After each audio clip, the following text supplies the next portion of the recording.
الباب اللي روح المتولي كانت ساكناه، وده الباب اللي طلع منه مثل اللي يحتاجه البيت يحرم على الجامع. ده بقى باب زويلة اللي بناه القائد جوهر الصقلي سنة 969 ميلاديا، وكان من ضمن أبواب القاهرة الفاطمية. والباب اللي بناه جوهر الصقلي اتهد. اللي عاد بناء البوابة بالمأذنتين دول كان الوزير بدر الجمالي في عهد الخليفة المستنصر بالله سنة 1092. قطعنا تذكرتين علشان نطلع نشوف باب زويلة من فوق ونشوف ايه قصته وحكايته.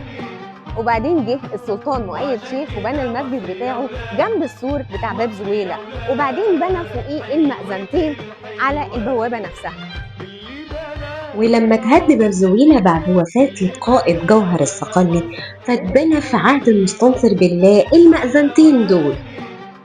وكان عندي فضول جدا ان انا اطلع المأذنتين واتفرج على قاهرة المعز من فوق، وطلعت السلالم، بس الموضوع كان شاق جدا لان السلالم كانت طويلة قوي وكانت واقفة بشكل مش طبيعي والمكان ضيق قوي. وها قد وصلت إلى قمة المأذنة علشان أشوف جمال قاهرة المعز من على مأذنة باب زويلة. ودي المأذنة التانية لباب زويلة اللي بتعبر عن فن معماري مملوكي عظيم جدا. وطبعا مشقة النزول أسهل بكتير عن مشقة طلوع مأذنة باب زويلة، لأن حسيت إن السلالم قصيرة جدا عن ما طلعت بكتير.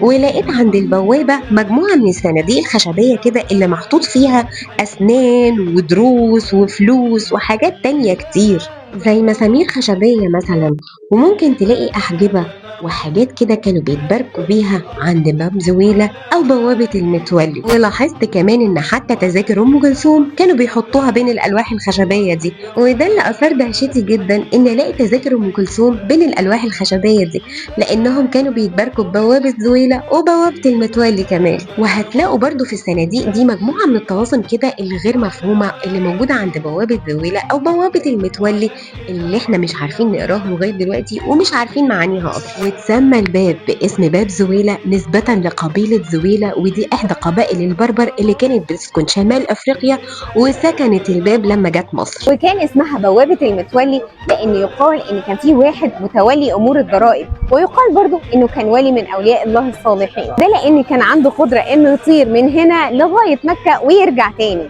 علشان كده سكان المنطقة كانوا شايفينه راجل بركة وبيتباركوا بيه. طيب ليه المقريزي قال في كتابه إنه راجل نحس؟ ده لأن باب زويلة مشهور بأنه باب العقاب، واتعلق عليه رؤوس رسل هولاكو قائد التتار.